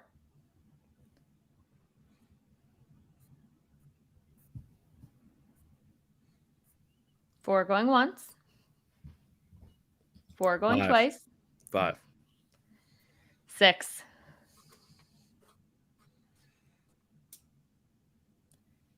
6 going once. 6 going twice. Sold to me. It's a good Good one. one. On this You got topic, good real items, quick, Marissa. people are just kind of saying, like, as if there's nothing to be debated, that Nick Bosa is going to be Defensive Player of the Year while Reddick's not even a finalist. And I think it's, when you look at like Brandon Thorne's true sack rate metric, where he measures the actual quality of the sacks, like Reddick was first, Bosa was 7th or something. Reddick had 5 forced fumbles and 3 fumble recoveries this year. Bosa had 2 forced fumbles and no recoveries. Jimmy Kempski did a nice breakdown of both of their sacks, where he, exposed Bosa's sacks as being like one where he's like illegally tripping the quarterback, like one where he's beating up on rookies, things like that. Whereas Reddick's are much higher quality. So just something to note, that it's not obvious that Bosa is the more impactful player between those two. Yeah. And is there any chance you think Chris Jones wins that award? Plus Chick-fil-A's closed Sunday, so he might be he might be hungry. That's right. Is it Bosa's award, or do you think Chris Jones can get in there? I think the actual answer is that it is Bosa's award. It's Bosa's award. Okay. Yeah. We could debate about the merits. All right, Deniz, it's up to you. All right. Well, you knew I wasn't going to come on here for a game against the 49ers and not talk about Mike Shanahan's son. So That's cute right. that they let him coach. He's a real good coach. A typical NFL coach who gets hired as an offensive guru and loses 10 games first year, 12 games a second. DVOA for the offense, 19th in the first year, 27th in the second. Does that coach normally even get a third year? Of course not. Empirically, the answer is no. Does not. In the fourth year, I'll skip the third year for now. The fourth year goes 6-10 again, 20th in offensive DVOA. If you look up the number of coaches who survived 10 or more lost seasons, and their tenure continues, there aren't very many. Shanahan is already tied for 4th all time in most double-digit loss seasons for any head coaching stint in NFL history. And all the other ones are from like the 70s, when they just didn't fire people. They just let somebody lose, over and over again. Yes, he's been to 3 of the last 4 NFC Championship games. So let's talk about how those other seasons ended. In the Super Bowl against Kansas City, at the end of the half, he had all 3 timeouts with 59 seconds left. That was bad. From his own 20. He ran the ball on first down, did not call timeout, ended up taking a knee. He kicked a field goal on 4th and 2 from the plus 24 in the second half in that game, which you'll recall they blew a 10-point lead and lost the game. In 2021, in the NFC Championship game against the Rams, which I like to call the Wiener Bowl between him and Sean McVay, he punted from the plus That's a different 40. folder on Zach's computer. He punted from the plus 40 on 4th and short in the first half. At the end of the half, he had a 3rd and 6 at the Rams 20 with 14 seconds left and a timeout. And he just let the clock run down and he kicked a field goal. He punted from the plus 42 on 4th and 9. And then on the play that basically determined who won the Super Bowl last year, on 4th and 2 from the Rams 45, up by 3 with 10 minutes left, he punted. They never scored again, and they lost the game, blowing a 10-point lead. The end of half thing is not uncommon. You might have watched the game last week against Dallas, where basically did the same thing. Almost ran out of time. The football gods almost took the clock down there. And then when he was asked about it in a presser this week, he referenced the fact that Dallas was going to get the ball first in the second half as part of his reasoning for not wanting to give them the ball at the end of the first half. If he were in my game theory class, I would have kicked him out of class for poisoning the minds of other students. I mean, it's just an inane thing to say. Yeah, I agree with you. So, on this topic, we're going to do another double auction. This time it's not going to be Dutch. It's going to be written, sealed bid. And it's going to do I'm going to just do the Ben Baldwin thing again. But the first item is going to be that Kyle Shanahan will not go for it on at least one 4th down that the bot says go. And the second item is that he will not go for it on at least 3 4th downs that the bot says go. This is going to be you're bidding for both at the same time. If you remember, we did this last year. And then we're going to reveal who won each of them independently. But you have to decide your bid for both of them at the same time now. So you have to write down both of your bids now. They're separate bids. They're separate auctions, but you don't learn who won the first one before we do the second one. So basically, you have to hold up your bids to both. So maybe you should do like one of them on the left and one of them on the right or something like that. And can you just repeat what the specific items are again? So the Ben Baldwin 4th down bot has to recommend to go for it, and he has to either punt or kick the field goal. If he does it one time, the first item hits, and if he does it three or more times, the second item hits. So again, it's one of those where like they're either both going to hit or only the first one's going to hit, or neither. Okay. And then just to clarify, it's only conservative decisions. If he were to go for it on a situation where a punt or a field goal is recommended, would that count? No, that would not count. Yeah. That's also, I don't think, ever happened in his career. And I'm not kidding about that. I'm not kidding. Like I'm pretty sure that's never happened in his career. Most coaches have 0 such instances in their career, and I would be shocked if Shanahan has one. Yeah. Okay. All right. Tell us when to flip. 3, 2, 1. Sorry, I don't know if you can see mine. Oh, you're right. You guys have both of them. I have Zach 9. and I. I have 9 and 2. I have 2 for the other one also. I thought we were. Okay, I thought he wrote it already. I thought. Deniz was saying one and then the other. So how do we break the tie? So Bo, you win the first one. Yeah. For our audio listeners, three-way tie for the second one. Yeah. Bo had 9. Bo had 9, and I had 5, and Zach had 5. And for the second one, we all have 2 for audio listeners. Oh man. What do we do? Let's just turn that second one into a live auction right now. Does anyone want to bid 3? Yeah, that's fair. I'll do 3. It's yours. Going once. 3 going once. Going 3 going twice. You got it. This is this was a 2-point swooper, so this was like a full point I would get, right? Yeah. Yeah. Okay. I just made the executive decision this week to like double I think that's my. Yeah, I mean, it's not a real game, so that's totally fine.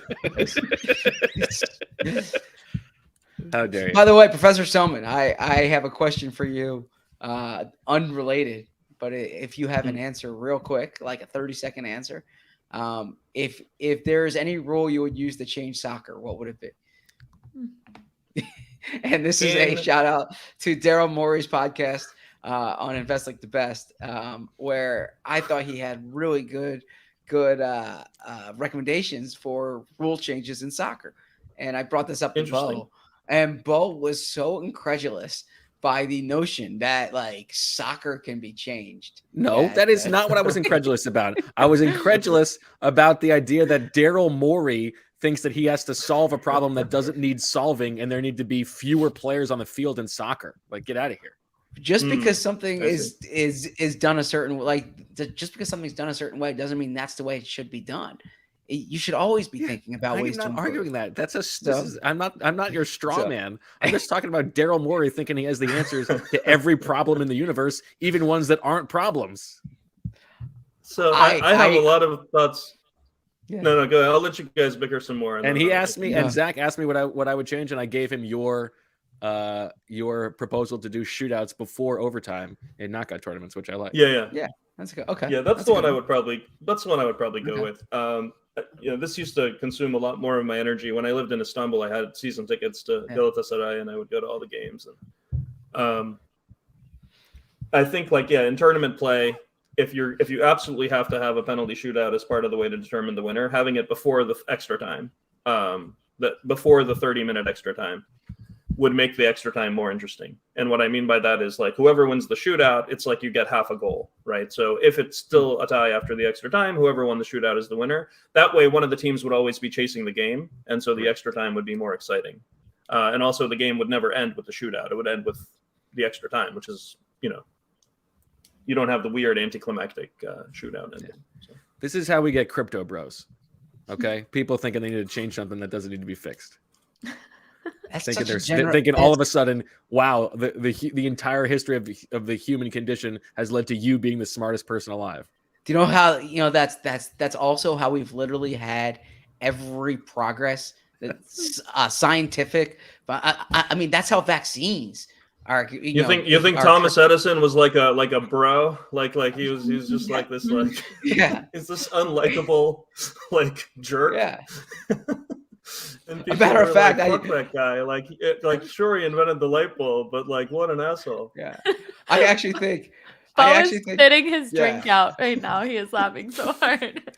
I actually think the opposite mentality is even more concerning. Where it's like no one can be smarter than me, so therefore I'm not going to listen to anybody else. Darren Morey is a smart person who makes me think every time he speaks. But he's not qualified on any of those things. Okay, whatever. Okay, all right. Let's proceed. I'm up here. Is that correct? Mm-hmm. Yeah. Okay. Yep. Last round. So Zach has 12, Marissa has 6, I have 5. So in that game, in 2017, much attention is paid to the 38 points that the offense produced, and to Patrick Robinson's pick 6. What's also of note is that the Eagles had a really good run defense that day, and Minnesota did not have a rushing touchdown. So this one here is that San Francisco does not have a rushing touchdown, and I will start the bidding at 2.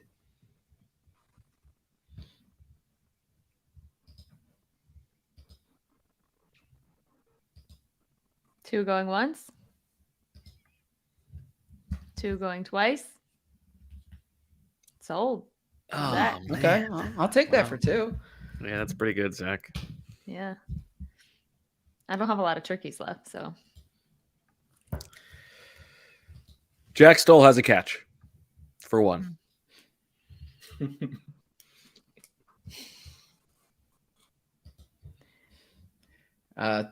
2.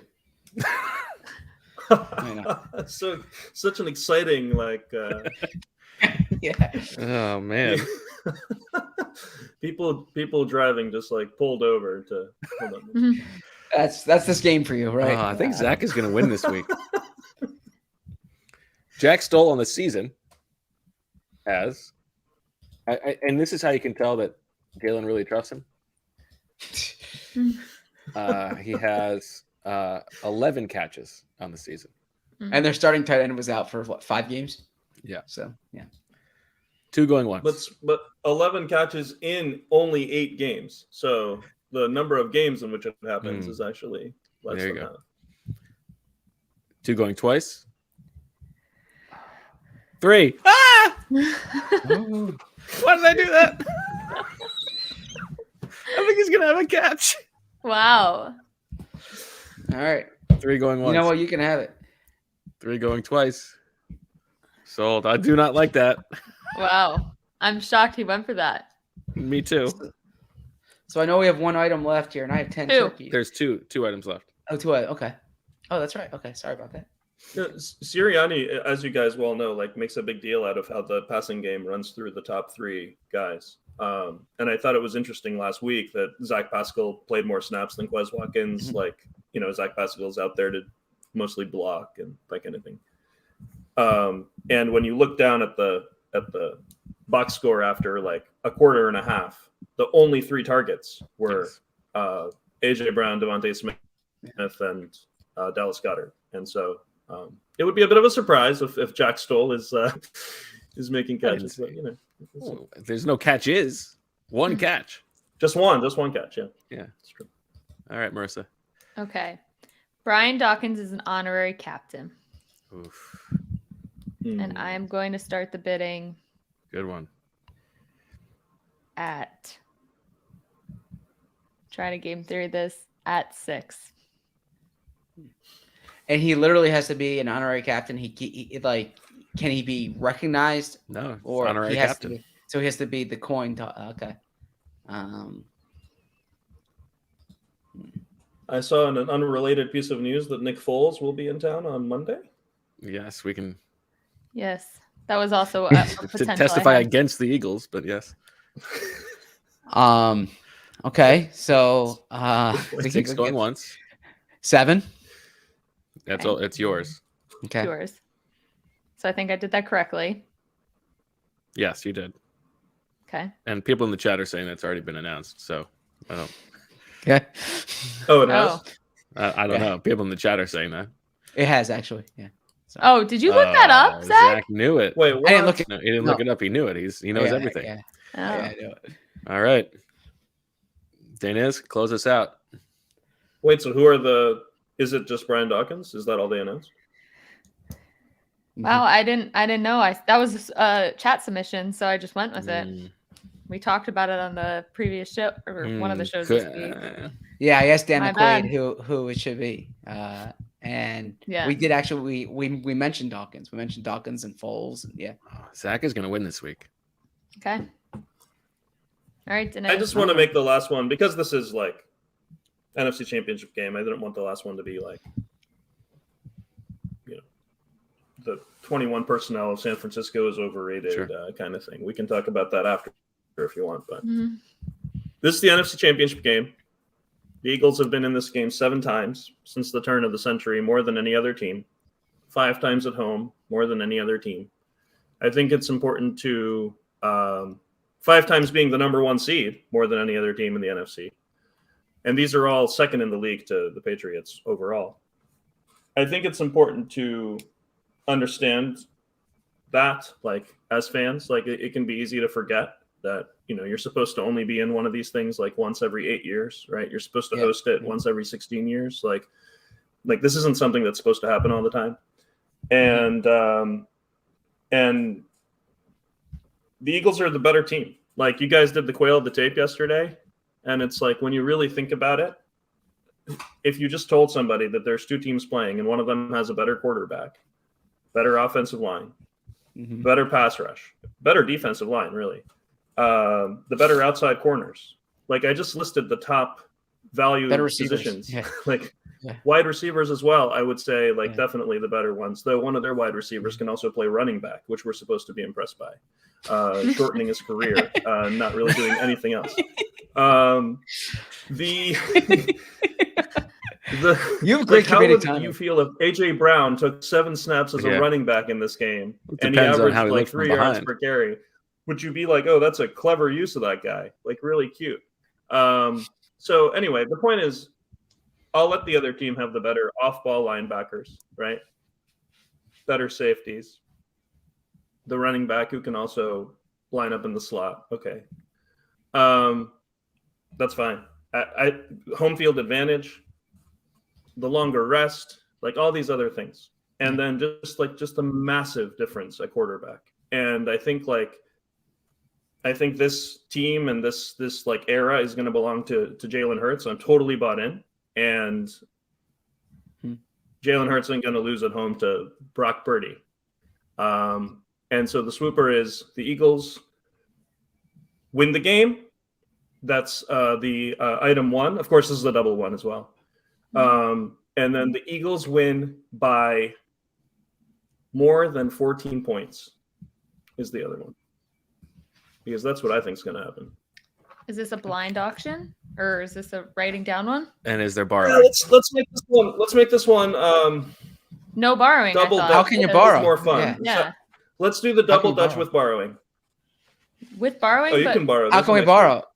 Oh, there is a next Oh, week. you can regardless? borrow. There's a next week. Well, I mean, we can borrow because I'm telling you, there's a next week, Yeah. and therefore you can borrow. Okay. oh, Deniz, I like it. Okay. Put a limit on borrowing. You can borrow up to what? 20 turkeys. I think you can Beyond what borrow you up to 24, right? That's your full allotment. Then you wouldn't Well, be able no, to- because there to might not be a participate. next week. Zach saying, but yeah, Yeah. that's fine. Yeah, you can borrow up to 24. That's fine. Okay. So, Okay. so you The first basically Swooper- this is like the subprime mortgage crisis here, right? Like you're like you're spending money you don't have, right? But okay, it's Yeah, one I thing mean, if you're and what borrowing problem from did a that lead to? reservoir that It'll you be fine. it's one thing if you're borrowing from a reservoir that you know is going to be there. But if I can just if I can spend my turkeys and if they lose, there's no like yeah. Well, you're there's spending money you don't have. there's no pardoning of these turkeys, right? So you Correct. this is a calculation that you have to make whether you want to Yeah. rob from Yeah. your Super Bowl allotment. So you Exactly. can essentially There's no finish the pardoning. season. You can finish. Wait, the we're not season in doing the a red. Pro Bowl swooper? I might be there. So, Mm. And you know where the Pro Bowl is. Vegas, baby. Yes, Zach. Okay, All right. you're not going to be at the Pro Bowl, Zach. Like, it's just not going to happen. I'm assuming You're you're not going to be confident. there if the Eagles are in the Super Bowl. Yes, yeah. If the Eagles are in the Super Bowl, Okay. I will definitely not be there. Yeah. Okay. So the first person to yell Swooper is going to get the item.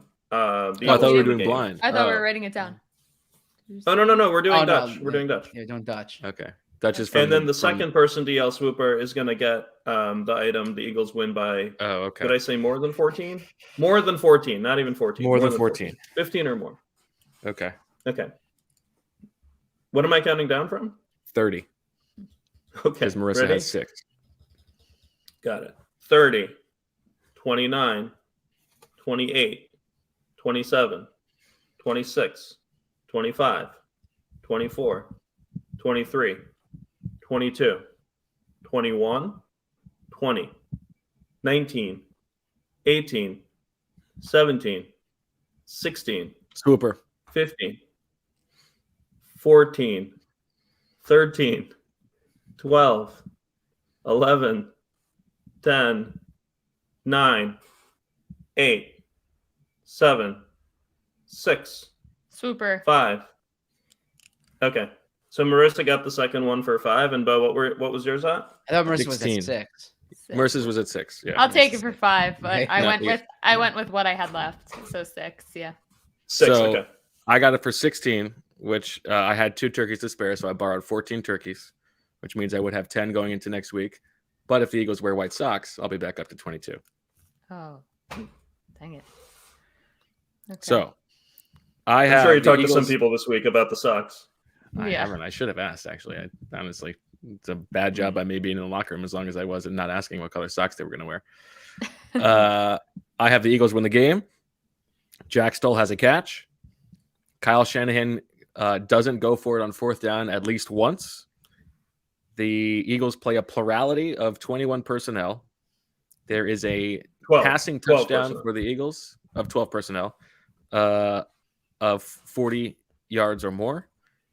And I hit one of the Zach guesses. Deniz, it's your turn now to unveil what my predictions were for Zach. The first prediction was the Eagles score a defensive touchdown. Okay. The second one was that there is a flea flicker. Hmm. And the third one, which might have subconsciously inspired me, was the Eagles win by at least 2 touchdowns. Wow. So They do not turkeys hit. for not. Interesting. Okay. You Wait. are a good poker player, Bo. Which one did you Not I really. have? thought you were lost going to it. try to. I thought you were going to Yeah, try he to lost. argue that He the lost. defensive touchdown was in the No. same spirit as the.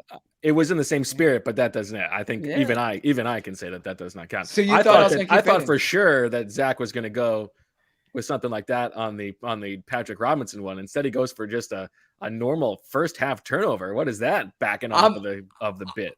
I'm more fascinated by the fact that you knew what your submissions were and you kept bidding. Yeah. You thought I was going to go keep one going. more. I thought You you were thought I going was to go one. gonna I was keep going to let you going. go one more. Have you ever been in a restaurant with me? Right? Like, Yeah, but I thought Oh. that you knew that I knew. Yeah, you yeah. did a good job.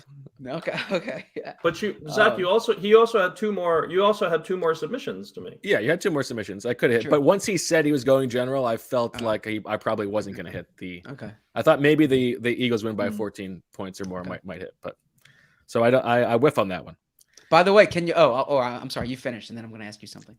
Zach, the Eagles have a first half takeaway.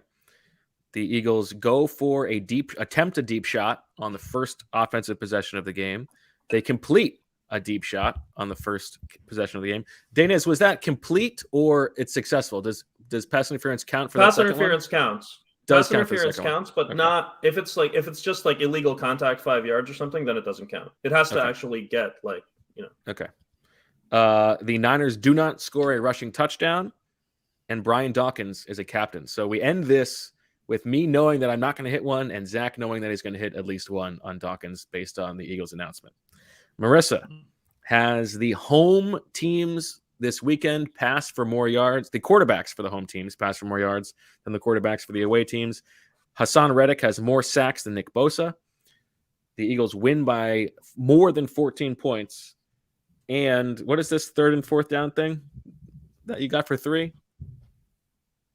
Oh, the Kyle Shanahan doesn't go for it at least 3 times oh Yes.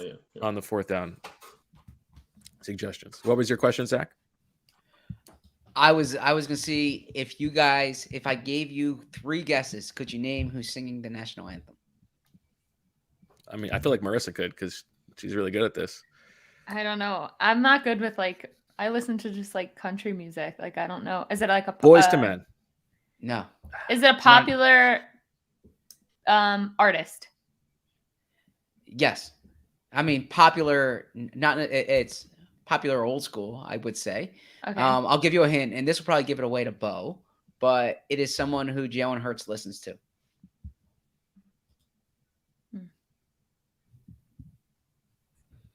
Is it Anita Baker? It is. Wow. Anita Baker Wow. singing the national anthem. Really? Yep. That's cool. Anita Baker singing the national anthem. And That's awesome. DJ and DJ Jazzy Jeff is performing at halftime.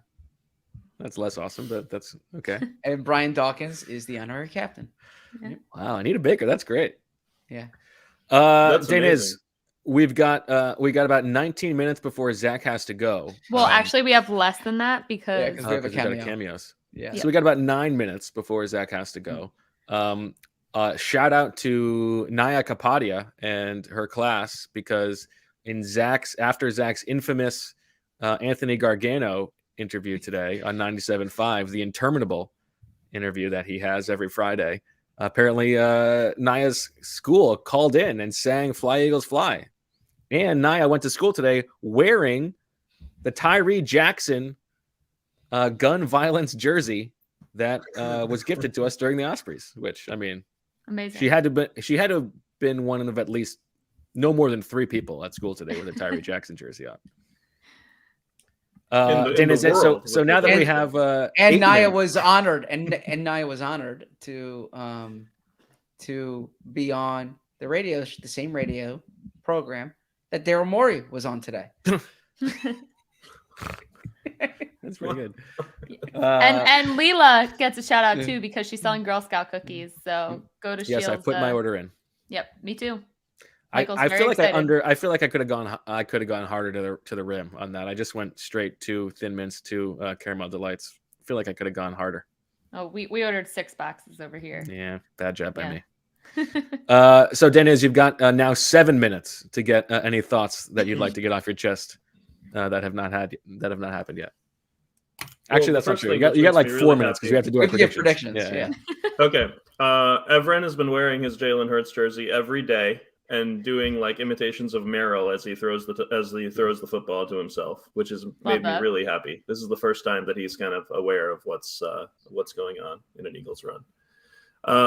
I think if you're watching the game with like a casual fan and are going to give them something to look for, like I think like one of the like most kind of conceptual ways to look at this game is, especially in the passing game, where is it being played, right? Is it being played in the middle of the field or outside the numbers? And I think that this kind of interestingly applies to both sides of the ball, right?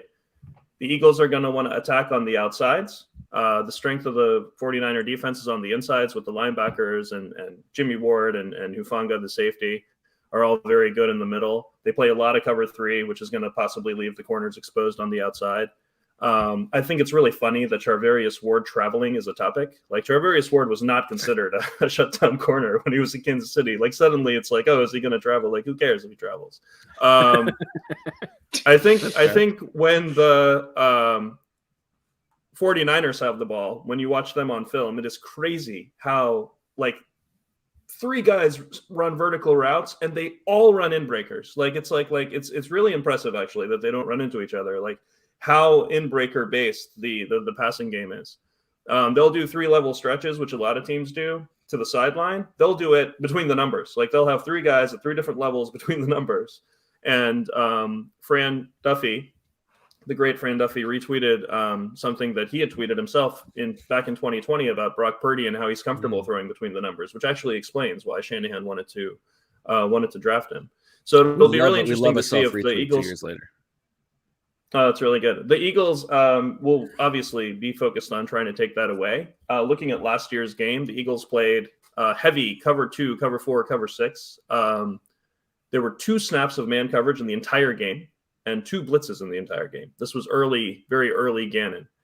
And then you look at that game and you're like, well, the Eagles still did pretty well limiting this team. And Deebo Samuel had a 40-yarder, but when you watch that, you're like, oh, man, those 2 linebackers really lost him on that one. And then you look closely, and it's Alex Singleton and Eric Wilson. The very next play, there's a wide open touchdown, and you're like, man, that corner really busted that. And you look, and it's Steven Nelson.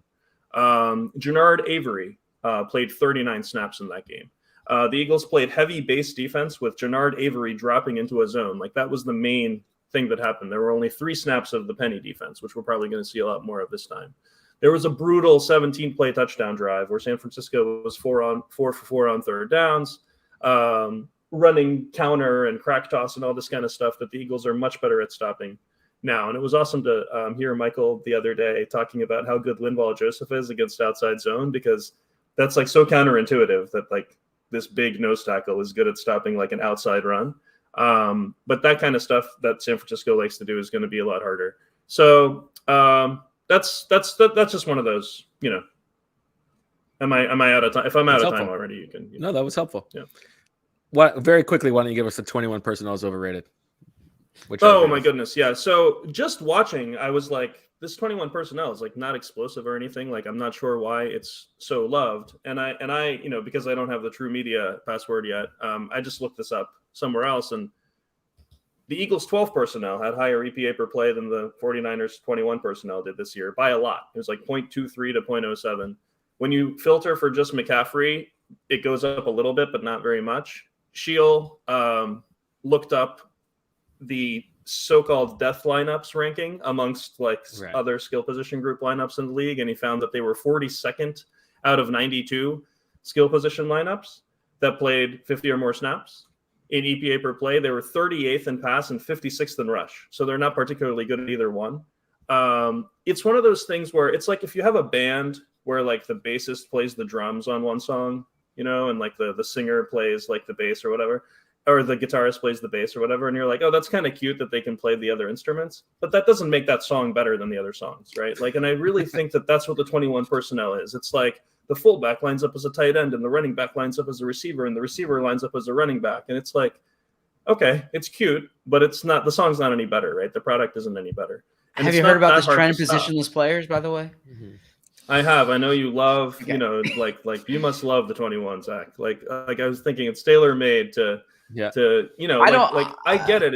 It's neat, but like, why would you take your best wide receiver and have him play running back? Like, it's not something that actually helps you. You see, and your problem the is numbers that you're bear getting out that they're fixated not on productive.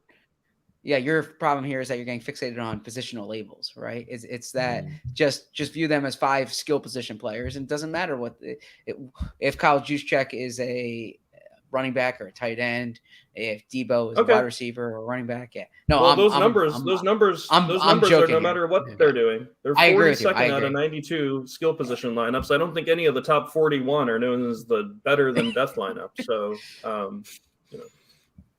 so yeah. All right, Zach, main event time. What do you got? Crystal ball Eagle predictions.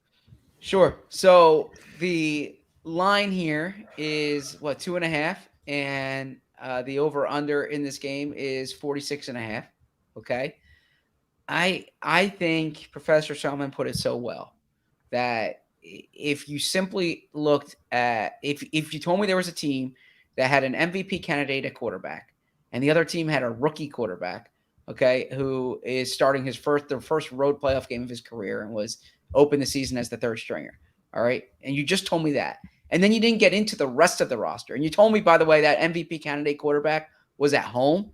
I would say I'll take the MVP candidate quarterback at home against the road rookie quarterback who was a 7th round pick, right? And then you add in these other factors, the lines of scrimmage, the rest that the Eagles have, the way they're playing, wide receiver, cornerback. I really think that the middle of the field is going to be something to watch on defense. I think San Francisco can put a strain there, and it's been taught. I said late in the year that where the Eagles are vulnerable is the middle of the field, and I think Kyle Shanahan is a good offensive schemer who's going to attack that. I stand by what I said. I believe it was on yesterday's podcast, although we've done so many of these, that that if this game is played like that Dallas game was, it favors San Francisco. If this game is in the teens in the fourth quarter, it favors San Francisco. If the Eagles can score early, I think it's an advantage for the Eagles. I think the Eagles win this game. I think they're going to the Super Bowl. I think that they cover as well, but narrowly. I am going Eagles 24, San Francisco 20. Okay. I have finally moved a little bit more towards feeling uneasy for the Eagles after I've gone up and down this week. And it's sort of like the unanimity with which everybody is picking the Eagles in the media trailer today. Someone asked if anyone was picking the Niners, and nobody is picking the Niners. It's a 2.5 point spread. I mean, I agree for all the reasons that we've talked about. The Eagles have the better quarterback. They've got the better in-game manager. They've got the home game with an extra day of rest. They're healthier. They're probably going to have all 22 starters. All that stuff is great. But I'm just a little, the contrarian in me is a little bit nervous. The Niners have somehow they can play up the underdog angle despite being on a 12-game winning streak. By the way, I'm going to interject real quick. You have to pick the Niners now because you can't do all this and then get both. You don't tell me what I have to do. Okay, I can do whatever I want. Okay, proceed. Sorry, somewhere I know what you're doing here. In the Bay Area, there is a strapping, young, aspiring journalist working on his underdogs book that's going to be published if the Niners pull this off, and Brock Purdy becomes the Nick Foles 2.0. So I'm a little bit more nervous, but I'm not going to pick the 49ers.